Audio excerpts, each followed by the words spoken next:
Hello everyone, स्वागत है आपका प्रज्ञान एकेडमी के यूट्यूब चैनल में। कल हमने हर्षवर्धन के बारे में पूरी जानकारी ले ली थी। उसका शासनकाल कैसा था, उसकी धार्मिक नीति क्या थी, उसके समय राजनीतिक व्यवस्था कैसी थी, इन सब के बारे में हम कल पढ़ चुके थे। लेकिन जैसा कि मैंने आपको स्टार्टिंग में ही, जब हमने हर्षवर्धन की जस्ट स्टार्टिंग की थी कि वह राजा बना, उसी टाइम हमने बता दिया था ये कि इसकी जो प्रमुख जानकारी है हमें किससे प्राप्त हो रही है। एक तो बाणभट्ट के हर्षचरित से और दूसरे हेनसांग के यात्रा विवरण से। तो उस टाइम मैंने आपको हेनसांग के बारे में कुछ थोड़ी बहुत जानकारी दे दी थी कि वह इतने समय तक भारत में रहा था और यहाँ की यात्रा की थी। लेकिन ये एक डिफरेंट टॉपिक है। एक एक पूरा एक क्वेश्चन इससे बन सकता है। एक बहुत इंपॉर्टेंट टॉपिक है हेनसांग। तो आज हम उसी के बारे में डिस्कस करेंगे। बात की जाए कि क्या ये प्रीलिम्स में इसमें से क्वेश्चन आते हैं या मेंस में आते हैं, तो हेनसांग के बारे में क्वेश्चन आपको प्रीलिम्स में भी पूछे जा सकते हैं और मेंस में भी, इवन पूछे गए भी हैं।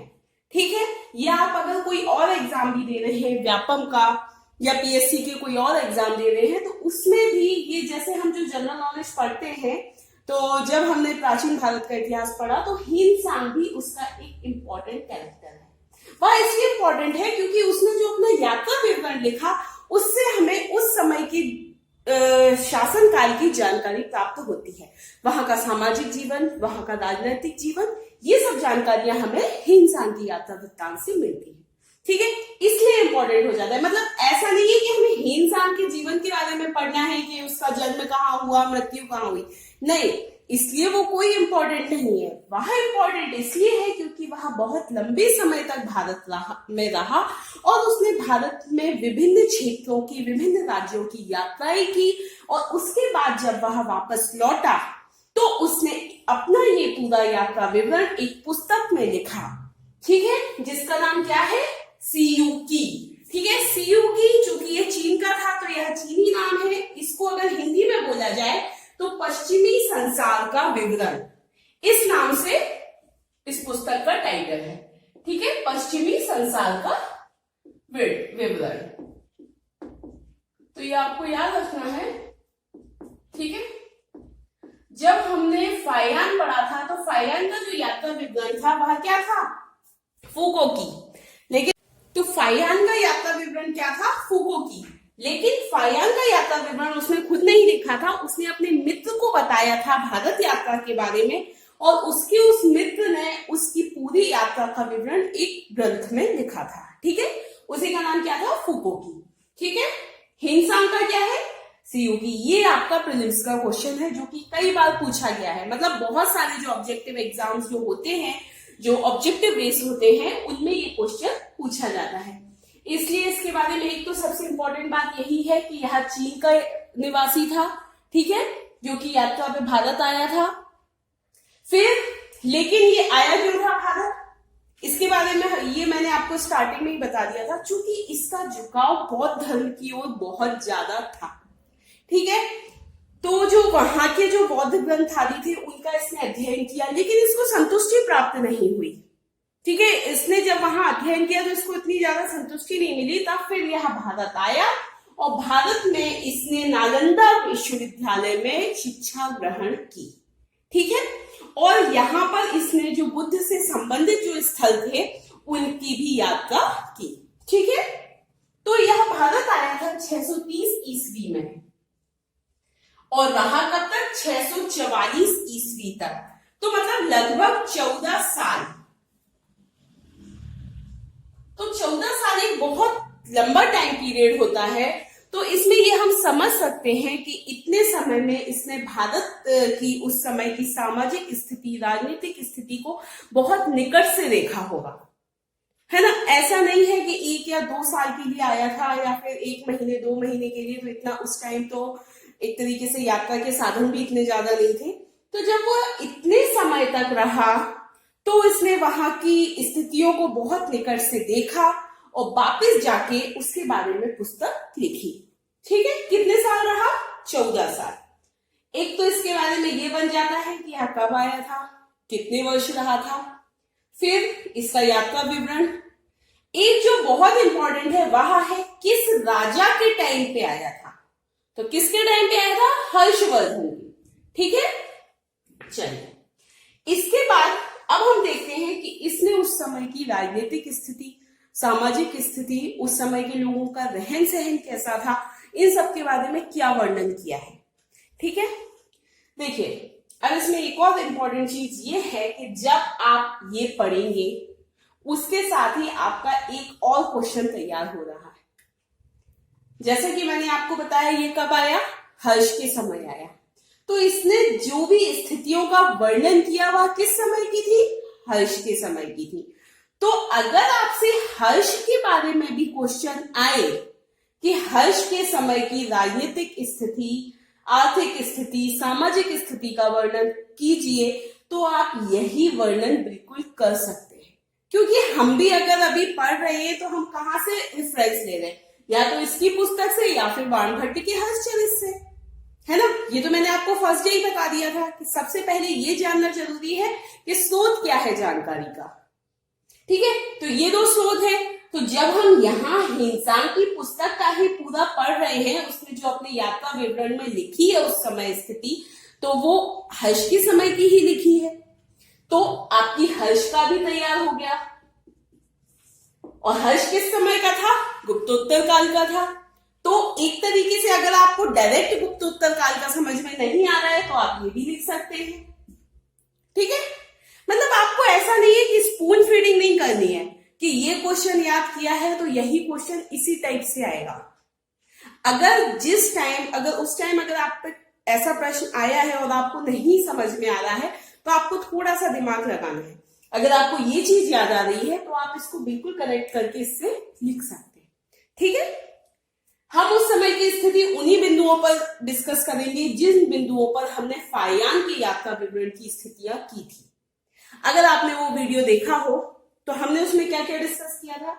राजनीतिक स्थिति, आर्थिक स्थिति, सामाजिक स्थिति, वहां का रहन सहन, विवाह आदि कितने प्रकार के होते थे। ठीक है, चारित्रिक विशेषताएं क्या थी, शिक्षा के क्षेत्र में क्या उन्नति की उस समय, ये सारी चीजें ही की थी।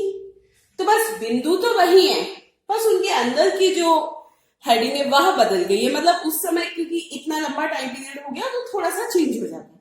ठीक है, तो चलिए अब हम देखते हैं कि हिंसांग ने अपनी पुस्तक में क्या क्या बातें कही, किन किन चीजों पर उसने ज्यादा फोकस किया, क्या मतलब अच्छाइयां थी उस समय के समाज में, क्या बुराइयां थी, वह सारी बातें उसने यहाँ पर कही है, वह हम पढ़ते हैं। सबसे पहले तो क्या? राजनीतिक दशा। देखो जब यहाँ वापस गया तो इसने उस समय की सब तरीके की दशाओं पर प्रकाश डाला। सबसे पहले तो चलिए अब हम देख लेते हैं कि उसने क्या क्या वर्णन किया है सीयू की में। ठीक है, सबसे पहले बात कर लेते हैं राजनीतिक दशा। अच्छा, अगर क्वेश्चन आ जाता है कि हिंसांग की भारत यात्रा का प्रमुख उद्देश्य क्या था, तो इसका जो प्रमुख उद्देश्य था वह था बौद्ध धर्म की शिक्षा ग्रहण करना। ठीक है, यह यहाँ पर इसीलिए आया था। किस लिए आया था? बौद्ध धर्म की शिक्षा ग्रहण करने। ठीक है, चलिए अब हम देखते हैं राजनीतिक स्थिति। फाइयान के अनुसार, हिंसांग के अनुसार हर्ष समस्त उत्तर भारत का स्वामी था। ठीक है, इसने क्या बोला है हिंसांग ने कि हर्ष जो था वह पूरे उत्तर भारत पर उसी के साम्राज्य का विस्तार था। ठीक है, तो वह पूरे उत्तर भारत का स्वामी था, ऐसा इसने बोला है। और उसकी प्रशासनिक व्यवस्था सुदृढ़ थी, मतलब एक अच्छी स्थिति में प्रशासनिक व्यवस्था थी हर्ष की। ठीक है, पूरे उत्तर भारत पर उसी का अधिकार था, एक अच्छी प्रशासनिक व्यवस्था थी। ठीक है, शासन के जो सिद्धांत थे वह उदार थे। ठीक है, बहुत ज्यादा कठोर सिद्धांत नहीं थे, कैसे थे? उदार थे।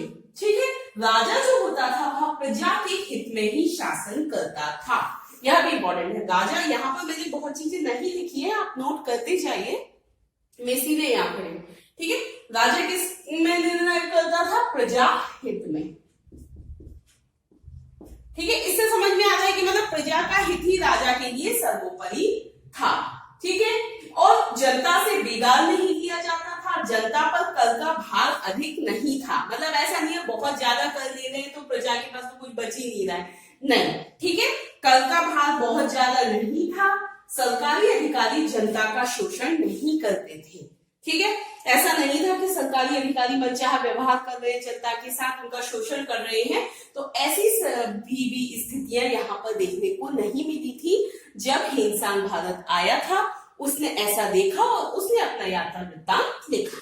ठीक है, और इसके अलावा फिर ऐसा नहीं था कि बस अधिकारियों पर ही निर्भर है राजा कि यही पता लगा दे क्या चल रहा है, वहां स्वयं भी प्रजा के बारे में खुद के एक तरीके से स्तर पर पता लगाता रहता था, स्वयं भ्रमण करके निरीक्षण किया करता था। ठीक है, हर्ष जो था वह स्वयं भ्रमण करके प्रशासन का निरीक्षण करता था। राज्य में अपराध कम होते थे। ठीक है, अपराध उस समय जनरली कम थे, यहां लिखना भूल गई हूं, कम होते थे, और जो करते थे अपराध उनको कठोर दंड दिया जाता था। लेकिन ठीक है, कठोर दंड था, लेकिन यदि अपराध को स्वीकार कर लेते थे अपराधी तो उनके दंड को कम कर दिया जाता था, मतलब कठोरता जो थी वह कम कर दी जाती थी। ठीक है, वैसे तो एक तरीके से अपराध कम था, लेकिन कहीं कहीं पर सड़कें जहां सुनसान थी वहां असुरक्षित थी और यात्रियों की लूट भी हो जाती थी। स्वयं हिंसान ने ऐसा कहा है कि उसकी भी 2 बार लूट हुई थी। ठीक है, 2 बार उसको भी लूटा गया था।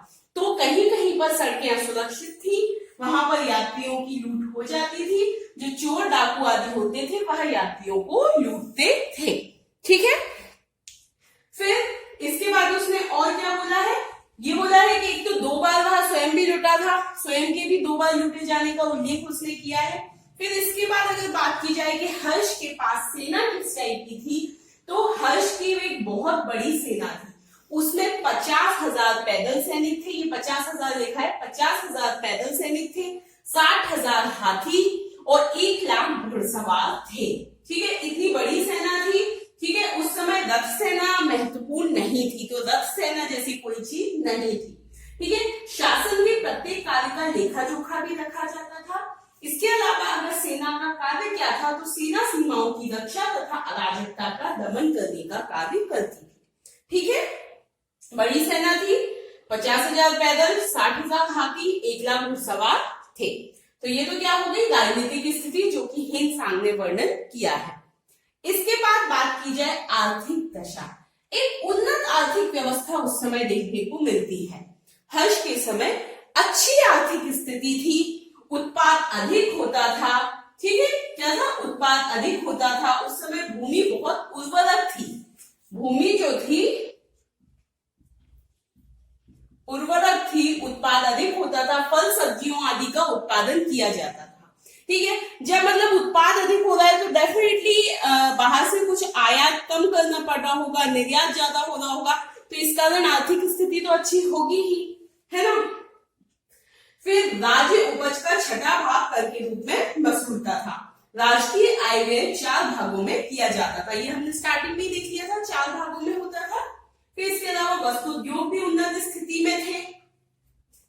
ठीक है, वस्त्र उद्योग उन्नत स्थिति में थे, सूती, ऊन, मलमल आदि के वस्त्र बनते थे। ये आप चाहे तो लिख सकते हैं, मैंने यहाँ ज्यादा नहीं लिखा क्योंकि उसमें भी मेरा पूरा बोर्ड भर गया है, तो आप लिख सकते हैं सूती, है ना, ऊन और मलमल के वस्त्र बनते थे, रेशम एवं सूत भी बनाया जाता था। ठीक है, इसके अलावा रत्न आभूषण उद्योग भी बहुत विकसित अवस्था में था, रत्न आभूषण उद्योग बहुत विकसित अवस्था में था।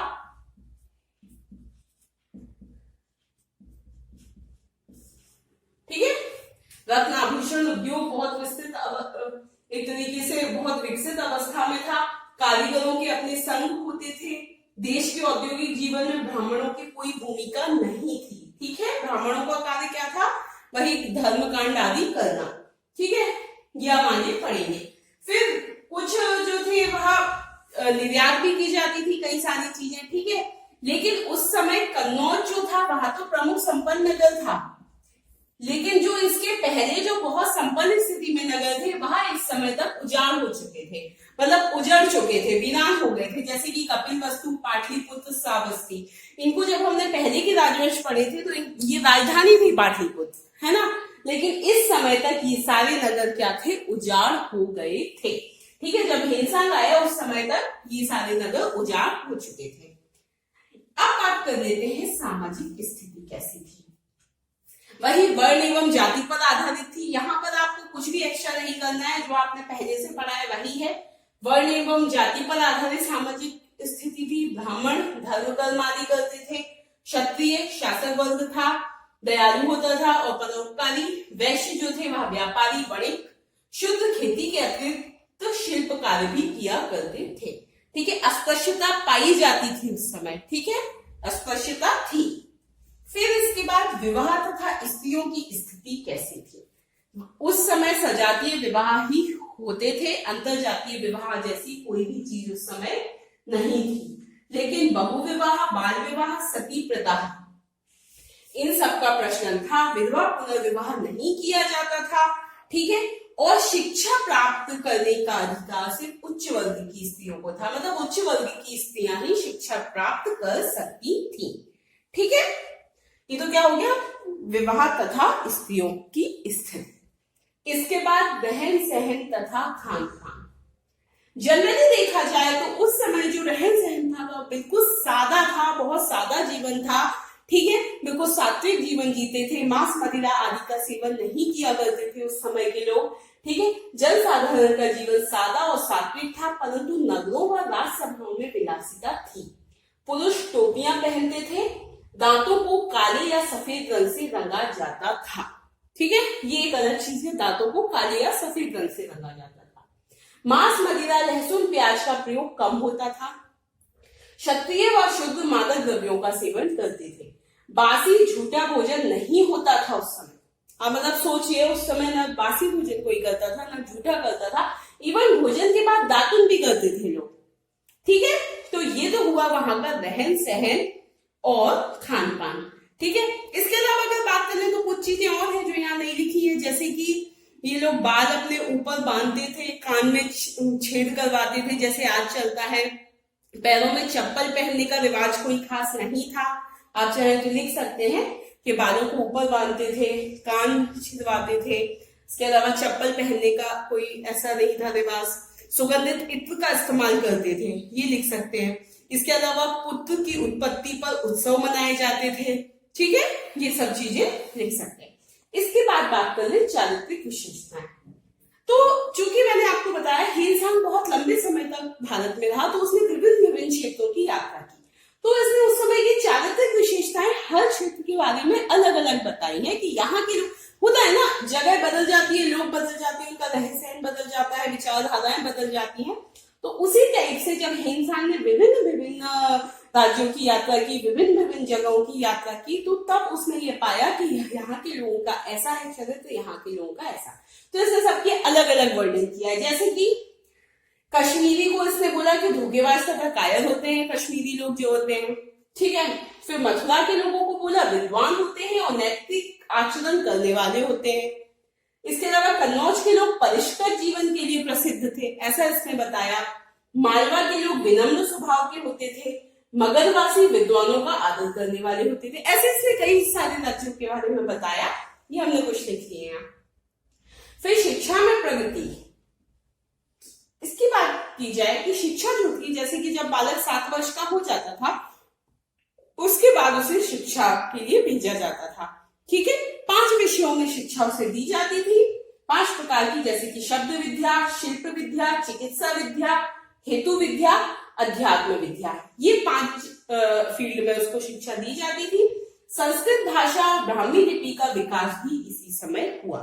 ठीक है, अब कहां पर होती थी शिक्षा? जैसे कि बौद्ध विहारों में, मठों में, गुरुकुलों में। ठीक है, इन जगहों पर शिक्षा होती थी और इनको राज्य अनुदान मिलता था। ठीक है, मठों, विहारों और गुरुकुल में। ठीक है, उस समय का जो प्रमुख केंद्र था नालंदा महाविहार जो था, वह शिक्षा का प्रमुख केंद्र था। हीनसांग ने स्वयं यहाँ पर शिक्षा ग्रहण की। और उस समय जब हीनसांग ने शिक्षा ग्रहण की, मतलब जब हर्ष के शासन काल में जो वहां का कुलपति था वह था शीलभद्र, ये आपको पढ़ना है। ठीक है, धार्मिक स्थिति की बात कर ली जाए, जैसा कि हमने लास्ट टाइम ही देखा था कि बौद्ध धर्म जो था वह उन्नत अवस्था में था। ठीक है, लेकिन इसकी जो शाखा थी वह 18 शाखाओं में विभक्त हो गया था बौद्ध धर्म। ठीक है, उसमें भी प्रमुख जो रहती है वह हीनयान महायान होती है। ठीक है, कन्नौज की सभा होती थी, उसमें महायान शाखा की प्रभुता स्थापित हुई थी। फिर इसके अलावा प्रयाग में प्रति 5वें वर्ष हर्ष महामोक्ष परिषद का भी आयोजन करता था। वहां हमने देख लिया था बुद्ध, शिव और सूर्य की पूजन होती थी। ठीक है, इस प्रकार की धार्मिक स्थिति थी। वह तो हमने लास्ट टाइम में पढ़ ली थी, लगभग वही है, इसलिए उसको कुछ भी एक्स्ट्रा हमें नहीं देखना है। तो ये हो गया आपका पूरा हिमसांग का यात्रा विवरण, या बोला जाए सीयूकी में क्या क्या वर्णन है, या बोला जाए हर्ष के समय की विशेषताएं जो है वहां। तो अब आप देख रहे हैं कि आपके एक साथ कितने सारे क्वेश्चन बन गए। ठीक है, आपको समझ में आ गया होगा राजनीतिक स्थिति, आर्थिक स्थिति, सामाजिक स्थिति, रहन सहन, चारित्रिक विशेषताएं, शिक्षा में प्रगति। ठीक है, ओके, थैंक यू।